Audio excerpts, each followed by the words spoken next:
ఈ దేవాలయం ప్రత్యేకత ఏంటి అంటే ఒక్కసారి సంకల్పం తీసుకొని గర్భగుడి లోపలికి వెళ్ళి శివుడికి అభిషేకం చేస్తే ఎటువంటి కోరికైనా సరే నెరవేరుతుంది. ఏ దేవాలయంలో సాలగ్రహాలైతే ఉంటాయో అక్కడ సాక్షాత్తు పరమశివుడు ఉంటాడు.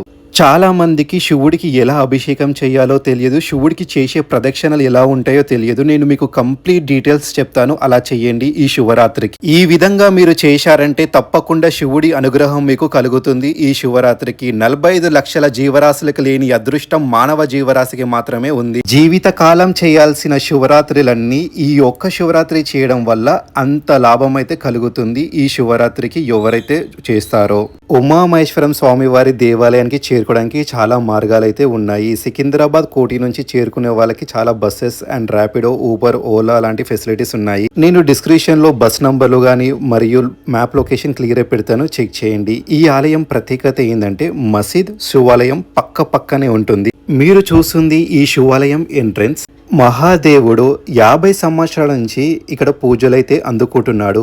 ఆలయం లోపలికి వెళ్దాం రండి. ఇక్కడ మీకు ధ్వజస్తంభం కనిపిస్తుంది. ధ్వజస్తంభం మీద నంది, కార్తికేయ స్వామి, శంకర పార్వతుడు, సిద్ధి వినాయక స్వామి మనకైతే దర్శిస్తారు. ఏ సంకల్పం అనుకున్నా ఈ గజస్తంభం దగ్గర గట్టిగా ఒక మాట అనుకొని మీరు ఆలయం లోపలికి వెళ్లాల్సి ఉంటుంది. గజస్తంభం దగ్గర మీరు ఒక సంకల్పం అయితే తీసుకోండి. చాలా మంది చేసే పొరపాటు మీరు చెయ్యకండి.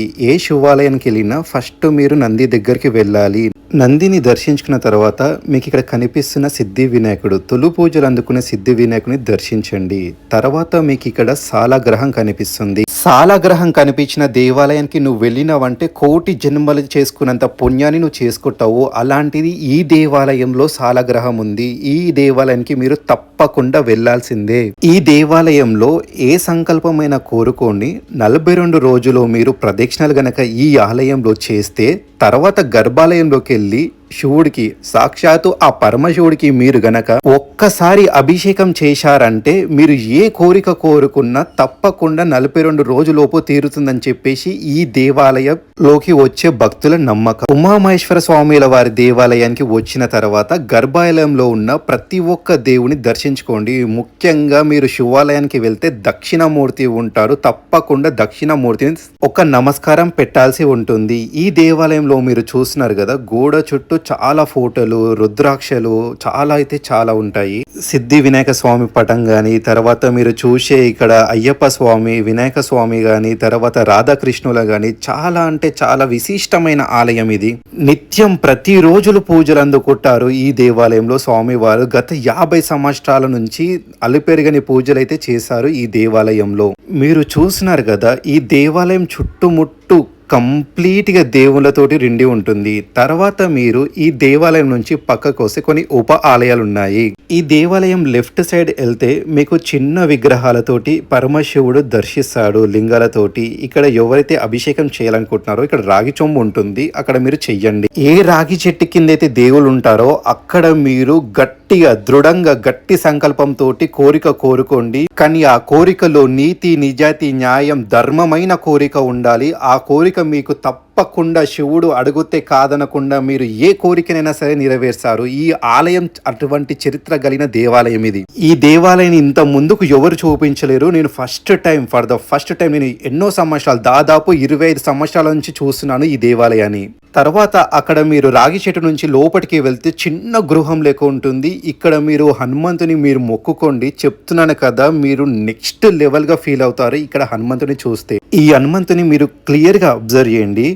ఒక పర్వతాన్ని ఎత్తుతున్న విగ్రహం అయితే ఇక్కడ ఉంటుంది. అంటే మీకు సంజీవని స్టోరీ అయితే తెలిసే ఉంటుంది. అంత గొప్ప చరిత్ర కలిగిన దేవాలయం. 2 చేతులు జోడించి నమస్కరించుకోండి ఈ దేవాలయంలో ఉన్న ప్రతి ఒక్క దేవుణ్ణి. 365 డిగ్రీస్ ఈ దేవాలయాన్ని చూస్తే మీకు ఇక్కడ నవగ్రహాలు కూడా ఉంటాయి. రాత్రిపూట చేయొద్దు, తిరగదని చెప్పేసి అయితే తిరగలేదు.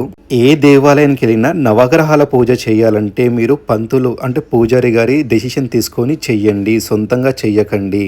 ఒక్కసారి నవగ్రహాల చుట్టూ తిరిగి కాలు కడుక్కోవడానికి ఇక్కడ ఫెసిలిటీ కూడా ఉంది. తర్వాత మీరు హనుమంతుని దర్శనం చేసుకున్న తర్వాత హనుమాన్ చాలీసా ఉంటుంది, చదవండి తప్పకుండా.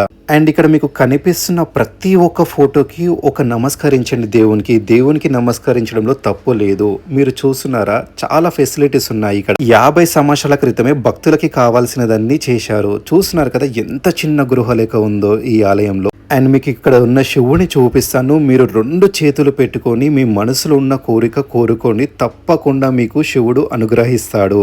మీ మనసు శివుడి మనసుకి దగ్గర కావాలి అంటే మీరు దేవాలయానికి వచ్చినప్పుడు కోరికలు అన్ని కాకుండా ఫస్ట్ మీరు చేయాల్సింది శివుడి ధ్యానం. దానికి మనకు పెద్ద పెద్ద మంత్రాలు, వేదాలు, పురాణాలు తెలవాల్సిన అవసరం లేదు. చిన్న ఒక్క ముఖ సరిపోతుంది, శివుడు చాలా ఆనందపడతారు. ఓం నమ శివాయ, ఓం నమ శివాయ, ఓం నమ శివాయ. ఈ చిన్న 3 ముక్కలు చాలండి, శివుడికి పరమ సంతోషం అండి. ఓం నమ శివాయ అన్నా సరే, మీకు ఓం నమ శివాయ కాకపోతే శివ అని అండండి, లేదంటే హరహర మహాదేవ అనండి. ఈ ఆలయాన్ని తప్పక దర్శించండి. అండ్ నేను మా ఇంటి దగ్గర ఉన్న దేవాలయానికి అయితే వెళ్ళాను. మీకు శివుడికి ఎలా అభిషేకం చేయాలి, ప్రాసెస్ ఎలా ఉంటుంది నేను చెప్తాను. ఏ శివాలయానికి వెళ్ళినా సరే మీరు చేయాల్సిన అభిషేకం ప్రాసెస్ నేను చెప్తాను. ఇలానే చేయాలి శివుడికి అభిషేకం. చాలా మంది శివుడు తలపైన పోస్తారు, అలా పొయ్యకూడదు. మీ దగ్గర చిన్న విగ్రహం ఉన్నా సరే ఈ శివరాత్రికి ఇలా చెయ్యండి. రాగి చెంబులో నిండుగా వాటర్ తీసుకోండి, మనస్ఫూర్తిగా శివుడికి మీరు మొక్కుకోండి.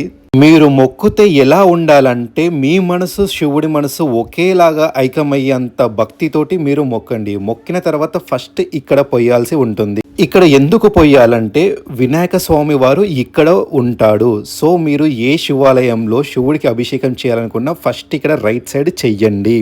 ఆ తర్వాత దాని ఆపోజిటే మనకు కార్తికేయ స్వామి వారు ఉంటారు. సో అక్కడ మనము కార్తికేయ స్వామి మీద అభిషేకం చేయాల్సి ఉంటుంది.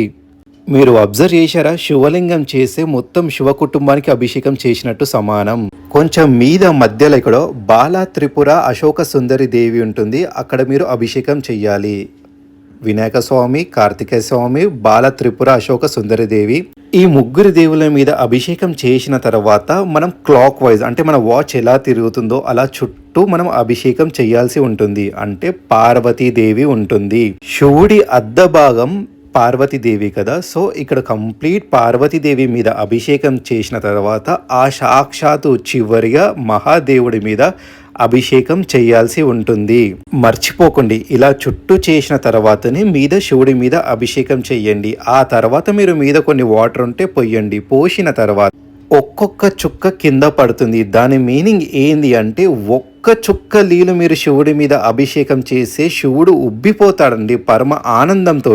సో మీరు ఏ శివాలయానికి వెళ్ళినా నంది దగ్గరికి వెళ్ళి మీ బాధలు, కష్టాలు ఫస్ట్ మీరు నందికి చెప్పాల్సిన మాట, నంది నేను వచ్చినా అని శివుడికి చెప్పవయ్యా స్వామి అని అనాలి. తప్పుగా అడుకోకండి, అలా చెప్పండి, నంది నేను వచ్చాను పరమశివుడికి చెప్పండి అని చెప్పేసి. తర్వాత మీకు ఎక్కడైనా సరే ఏ ఆలయంలో వినాయకుడు కనిపిస్తే ఫస్ట్ వినాయకుడికి దండగం నమస్కారం పెట్టుకోండి. తర్వాత ఆలయంలోకి వెళ్ళిన తర్వాత శివుడిని మనస్ఫూర్తిగా మొక్కండి. మీరు ఇక్కడ ప్రదక్షిణ ఎలా చేయాలంటే ప్రతి ఆలయంలో రౌండ్గా తిరుగుతారు, కానీ ఇలా తిరగొద్దు. ఇక్కడ ఎలా వెళ్ళాలంటే శివుడి చెయ్యిలా ఉంటుంది కదా, అటు సైడ్ వెళ్ళి అక్కడ మొక్కి మళ్ళీ ఇక్కడికి వచ్చి ఇక్కడ ఈ చెయ్యి సైడ్ ఇటు మొక్కాలి. మీరు రౌండ్గా క్లాక్ సైడ్ చెయ్యొద్దు.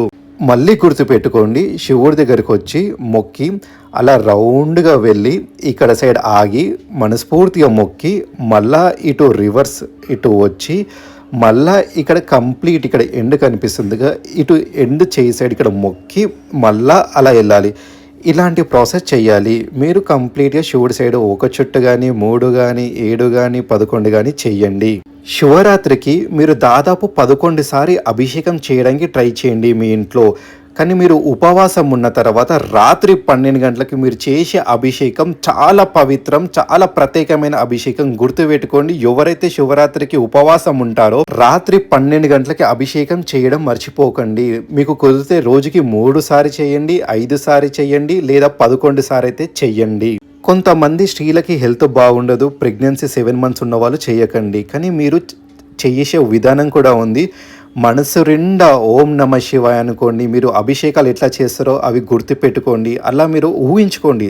శివుడి మనసుకి దగ్గర అవుతేనే శివరాత్రి. దేవుడు ఇవన్నీ చేయాలని కోరుకోడు. ఎవరైతే ఆరోగ్యం బాగుండదో వాళ్ళు చేయాల్సింది ఏమీ లేదు. మనస్ఫూర్తిగా ఓం నమ శివాయ అనుకోండి. మీరు శివుడి మీద వాటర్ చల్లుతున్నట్టు ఊహించుకోండి, సరిపోతుంది. ఎవరికైతే ఆరోగ్యం బాగాలేదో వారు తప్పకుండా చెయ్యకండి. మీకు షుగరు, బీపీ ఎటువంటి డిజీజెస్ ఉన్నా చెయ్యకండి, శివుడికి నచ్చదు. ఎప్పుడైనా ఏ దేవుడైనా మీరు ఆరోగ్యంగా ఉండాలని కోరుకుంటారు. మీరు ఆరోగ్యంగా లేకున్నా సరే ఇలాంటి పూజలు చేయకండి. ఎందుకంటే దేవుడికి కావాల్సింది భక్తుల సంతోషం మాత్రమే. మీరు కష్టపడి చేయాల్సిన అవసరం లేదు. మనస్ఫూర్తిగా ఓం నమ శివాయ అనుకోండి సరిపోతుంది. నాకు తెలిసిన ఇన్ఫర్మేషన్ మీకు పాస్ చేశాను. ఏమైనా తప్పులు ఉంటే పూజా విధానంలో క్షమించండి. మీరు పంతుల్ని రీచ్ అయ్యి చెయ్యండి.